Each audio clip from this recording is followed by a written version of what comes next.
अस्सलामुअलैकुम दोस्तों, आज हम आपको गुलमंडी के फ़वाइद के बारे में बताएंगे। मुख्तलिफ नबातात और जड़ी बूटियाँ न सिर्फ इंसान की ग़िज़ाई ज़रूरियात पूरी करती हैं बल्कि सदियों से मुख्तलिफ बीमारियों के इलाज के लिए भी इस्तेमाल हो रही हैं। इसी तरह गुलमंडी भी एक मशहूर जड़ी बूटी है जिसके बारे में अतबा की तहकीक और तजुर्बात ने साबित किया है कि इसका एक फूल सुबह निहार मुँह निगल लिया जाए तो अशुभ चश्म से महफूज रहा जा सकता है। ताहम ये बात आपके लिए ताज्जुब का बात ज़रूर होगी कि इसका एक फूल सिर्फ 1 साल तक ही इस मर्ज से बचा सकता है। ये भी कहा जाता है कि जितनी तादाद में कोई शख्स ये फूल नगलेगा इतने ही बरस वो अशुभ चश्म से महफूज रहेगा। यानी 10 फूल नगलने की सूरत में 10 साल तक अशुभ चश्म से महफूज रहा जा सकता है। गुलमंडी का पौधा ज़मीन पर फैला हुआ होता है जबकि पत्ते छोटे होते हैं जिन पर रुआं होता है। देखने में ये पुदीने के पत्तों की तरह होते हैं। इसका फूल सब्ज गुलाबी माइल और गोल होता है। अक्सर इलाकों में इसे घंडी भी कहा जाता है। ये धान के खेतों में और गेहूं जौ वगैरह रबी की फसलों के खेतों में ज़्यादातर पाई जाती है। छोटे छोटे तालाबों का पानी सूख जाने पर इस जगह में भी मौसम सरमा में पैदा होती है। गुलमंडी के फूल खून साफ करने वाली अदविया में इस्तेमाल होते हैं।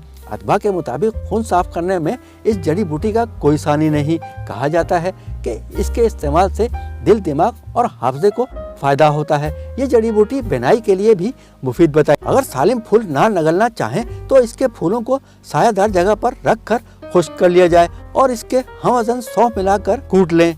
फिर इसमें इसी तवाज़न से शक्कर मिलाकर सौंफ को किसी शीशे में महफूज कर लें। इस सफ़ूफ का 1 चम्मच रोज़ाना सुबह दूध के साथ इस्तेमाल करें जो बसारत के लिए मुफीद है। माहिरीन तिब बताते हैं कि गुलमंडी का इस्तेमाल थोड़े फिंसियों, खारिश, दाद, चुंबल और फसाद खून के नतीजे में लाहक होने वाले अवारिस से भी महफूज रखता है। इस जड़ी बूटी के हवाले से एक जदीद तहकीक में बताया गया है कि इसमें एक ऐसा कीमियाई जुज़ू पाया जाता है जो वरम में फ़ायदा देता है।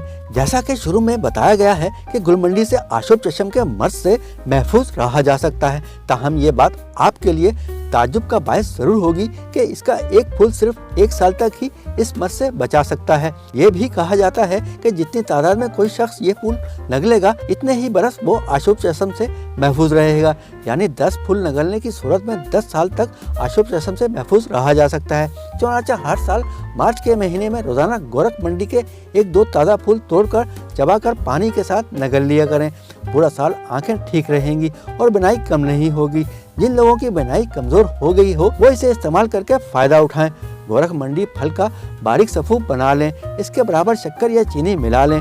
इसको लगातार 1 चमचा सफ़ूफ गाय के दूध के साथ इस्तेमाल करें। इससे तमाम अमराज चश्म दूर हो जाते हैं, बिनाई तेज़ हो जाती है। गोरख मंडी के बीजों का सफ़ूफ 5 ग्राम पानी से दें। इससे पेट के तमाम कीड़े हलाक होकर बाहर निकल जाएंगे और पेट साफ हो जाएगा। बच्चों को 1 ग्राम सफ़ूफ इस्तेमाल कराएं। छोटे बच्चों को ना दें। जिन मर्दों की मर्दाना क़ुव्वत ख़त्म हो गई हो वो इसे ज़रूर इस्तेमाल करें। गोरख मंडी की ताज़ा जड़ 100 ग्राम को धोकर साफ़ कर लें। इसको कूट पीस लें। कलीदार पीतल की कढ़ाई में रखकर 400 ग्राम तली के खास तेल और पानी 1600 ग्राम मिलाकर धीमी आग पर रखें। जब पानी जल जाए और सिर्फ तेल बाकी रहे तब आग से उतारकर ठंडा कर लें और छान कर बोतल में भर लें। इस तेल की जिस्म पर मालिश करने और उज़्व खास पर मालिश करने से जिस्म में चुस्ती और ताकत आती है। खाना खाने के बाद इसका तेल 10-12 बूंदें पान पर टपकाकर पान में रखकर खाने से मर्दाना कमजोरी दूर हो जाती है और मर्दाना क़ुव्वत में इजाफा होता है। औरतों के पस्तान वक्त से पहले ढीले हो गए हो इनके लिए नुस्खा कारगर साबित हुआ है। इससे पस्तानों में सख्ती आ जाती है। गोरख मंडी के फूल, जड़ और तना 50 ग्राम लेंडी पेपर 50 ग्राम दोनों को पानी के साथ पीस लें। कलईदार कढ़ाई में शुद्ध तिली का तेल 200 ग्राम पानी 800 ग्राम डालकर लगदी डाल दें और धीमी आग पर पकाएं। जब पानी जल जाए तो उतारकर ठंडा करके बोतल में महफूज रखें। वक्त ज़रूरत औरत इस तेल की जिस्म पर मालिश करे तो इसका जिस्म चुस्त हो जाएगा। रुई को तेल में भिगोकर निचोड़ लें। इस तेल से पस्तानों पर आहिस्ता आहिस्ता मालिश करें और ऊपर ये रुई रखकर कपड़ा लपेटकर अंगिया पहन लें। दिन में 5-6 बार इस तेल को रुमाल पर डालकर सूंघती रहें। मुतवातिर चंद दिन तक ये तरीका अपनाएं। इससे पस्तानों का ढीलापन दूर हो जाएगा। लटके हुए पस्तानों में कसाव आ जाएगा। गोरख मंडी के फूल, जड़ और तना को साया में सुखाकर कूट पीस कर बारीक सफूफ तैयार करके एक खुले मुंह की बोतल में हिफाजत से रखें। 5 ग्राम सुबह दूध के साथ इस्तेमाल करें। इससे जिस्म चुस्त रहता है और बाल जल्द सफ़ेद नहीं होते। ये औरत और मर्द दोनों के लिए मुफीद है। अगर इसे जनियान और सेलान में इस्तेमाल किया जाए तो भी फ़ायदा देता है। गोरखमंडी के पत्तों का रस 250 ग्राम, अरूसा के पत्तों का रस 250 ग्राम, शक्कर 400 ग्राम, पानी 2 किलो, सब अद्वियात को इकट्ठा मिलाकर एक कलईदार कढ़ाई में पकाएं।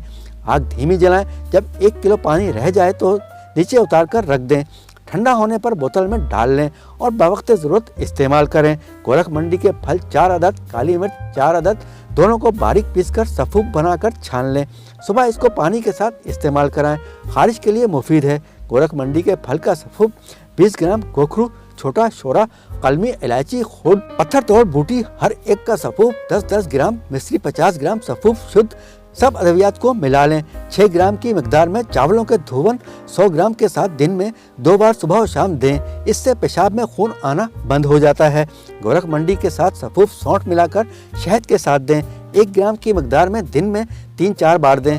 गोरखमंडी के फूल 2 अदद के साथ 1 ग्राम मिकदार में बीज का सफूफ मिलाकर पानी से पीसकर छानकर सुबह और शाम पिलाएं और मरीज के गले में इसके कच्चे फूलों के धागे में परोकर माला पहनाएं।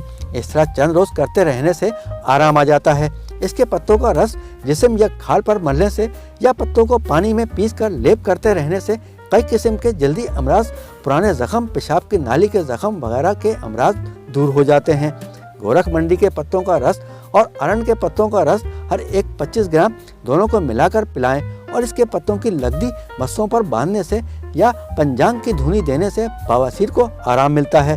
गोरखमंडी के फल का सफूफ 1 हिस्सा समंदर सूख, आधा हिस्सा सफूफ मिला लें। 2 ग्राम से 9 ग्राम के मिकदार में पानी से दें। दोस्तों, आपको ये वीडियो पसंद आए तो हमारे चैनल को लाइक, शेयर और सब्सक्राइब जरूर कीजिएगा। बेल आइकन के बटन को दबाना ना भूलिएगा। अगली वीडियो तक के लिए अल्लाह हाफिज।